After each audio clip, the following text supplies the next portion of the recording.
بسم الله الرحمن الرحيم. الحمد لله الذي أنزل على عبده الكتاب ولم يجعل له عوجا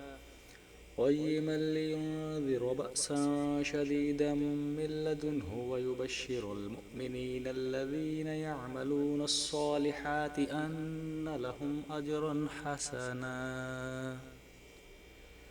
ماكثين فيه أبدا وينذر الذين قالوا اتخذ الله ولدا ما لهم به من علم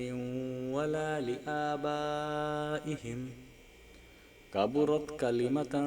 تخرج من أفواههم إن يقولون إلا كذبا فلعلك باخع نفسك على آثارهم إن لم يؤمنوا بهذا الحديث أسفا إنا جعلنا ما على الأرض زينة لها لنبلوهم أيهم أحسن عملا وإنا لجاعلون ما عليها صعيدا